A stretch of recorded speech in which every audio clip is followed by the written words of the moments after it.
ಯಾರ life next minute ಏನಾಗುತ್ತೆ ಅಂತ ಯಾರಿಗೂ ಗೊತ್ತಿಲ್ಲ. ಚಿರಂಜೀವಿ ಸರ್ಜಾ ಅವರು, ನಮ್ಮ ಅಪ್ಪು ಸರ್, ಸ್ಪಂದನ ರಾಘವೇಂದ್ರ ಅವರು ಮತ್ತು ರೀಸೆಂಟ್ ಆಗಿ ದಿಲೀಪ್ ರಾಜ್ ಅವರು, ಇವರೆಲ್ಲ ಕಾರ್ಡಿಯಾಕ್ ಅರೆಸ್ಟ್ ಅಂದ್ರೆ ಹಾರ್ಟ್ ಅಟ್ಯಾಕ್ ಇಂದ ತೀರೋದು. ಈ ತರ ಸುಮಾರು ಜನ ಹೆಲ್ತಿ ಅಂಡ್ ಫಿಟ್ ಆಗೇ ಇತ್ತು. ಬಟ್ ಯಾಕೆ ಹಿಂಗಾಯ್ತು? Only god nose.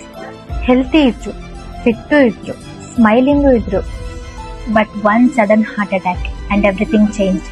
ಇದನ್ನೆಲ್ಲ ನೋಡಿದ್ಮೇಲೆ ನನಗೆ ಒನ್ ಥಿಂಗ್ ರಿಯಲೈಸ್ ಆಯಿತು. ನಾವು ಲೈಫ್ನ ತುಂಬ ಪೋಸ್ಟ್ಪೋನ್ ಮಾಡ್ತೀವಿ.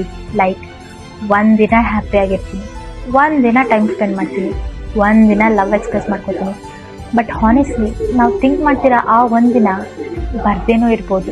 ಸೊ ಯಾರನ್ನ ಮಿಸ್ ಮಾಡ್ಕೋತಿದ್ದೀರಾ ಮೆಸೇಜ್ ಮಾಡಿ. ಯಾರಾದ್ರೂ ಮಾತಾಡಬೇಕು ಅನ್ನಿಸ್ತೀಯಾ ಮಾತಾಡಿ. ಯಾರನ್ನಾದ್ರೂ ಅಪ್ರಿಷಿಯೇಟ್ ಮಾಡಬೇಕಾ ಇವತ್ತೇ ಮಾಡಿ. ಬಿಕಾಸ್ ಲೈಫ್ ಇಸ್ ಶಾರ್ಟ್ ಅಂತ ಡೈಲಾಗ್ ಅಲ್ಲ, but actually it's unpredictable. And ಪ್ರೀತಿ ತೋರ್ಸೋಕ್ಕೆ ಆಗಿಲ್ಲ ಅಂದ್ರೆ ಪರವಾಗಿಲ್ಲ, ಯಾರ ಫೀಲಿಂಗ್ಸ್ನ ಹರ್ಟ್ ಮಾಡಿಬಿಡಿ. ಬಿಕಾಸ್ ಸಮ್ ಹಾರ್ಟ್ಸ್ ಸೈಲೆಂಟ್ ಆಗಿ ಪೇನ್ನ ಕ್ಯಾರಿ ಮಾಡ್ತಿರುತ್ತೆ.